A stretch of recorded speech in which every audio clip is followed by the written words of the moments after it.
But let's start the show and chat with Lisa Sonn about the impact of 30 years of democracy.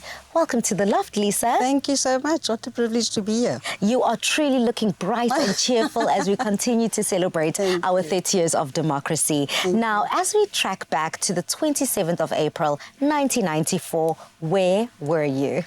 So I grew up on the Cape Flats, and we went to our church in Athlone, which was a polling station. And so getting to vote with my parents for the first time was the most exciting thing. I think we were the first people there. I was 7 months pregnant with my first born-free child, and the rest of the day I spent at a polling station in Lansdowne just as a volunteer monitor for the IEC, with a big smile on my face for the whole day. People came to vote till the last minute.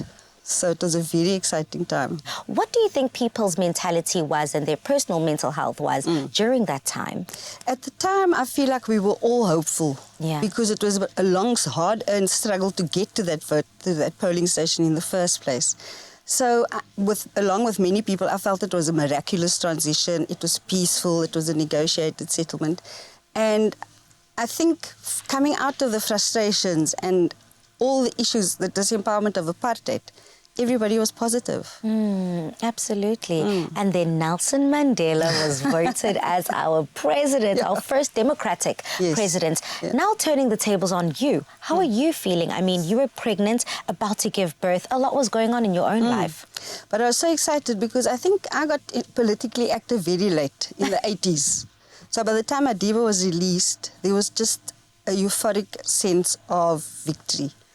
I think he was humble enough to come out and say we weren't free because of him, because there were lots of other people, you know, who also made sacrifices and contributed to it. So it was a proud moment. I feel like a lot of people can resonate with that, but there was also, you know, they say you have to just be careful of your impressions on what's about to happen and what you feel is about to happen, because no one wanted to set themselves up for disappointment. And with all of the turmoil and all of the uprising that was happening, finally there was a breakthrough. Do you feel as if the promise was upheld of this democratic state and nation? I think big efforts were made, but I think we're still in the process. We have to now innovatively create a new South Africa.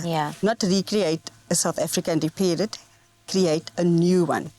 So I'm always positive about South Africa. Yeah, in the days where I roll my eyes and how this is bad, but I'm also conscious of the fact that anything that I complain about, most South Africans, that's their livelihood.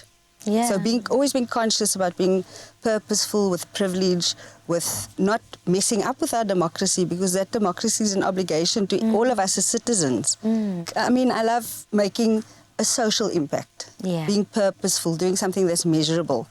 And it's actually so easy to enroll other people, because everybody that I've met wants to do something and they don't have the means, a place. Because sometimes, you know, social capital means that you have access to a community, you have access to a group, you have access to a network. And if everybody makes their contribution from there are so many positive people in South Africa who want to make a contribution. They don't know where to start. Yeah, and a lot of people do bring up, you know, there are some major red flags that people are experiencing in the country. Number one would be poverty, people's lack of resources, food, education, and just having dignity within their livelihood. And number two, unemployment. I mean, both kind of speak to each other there.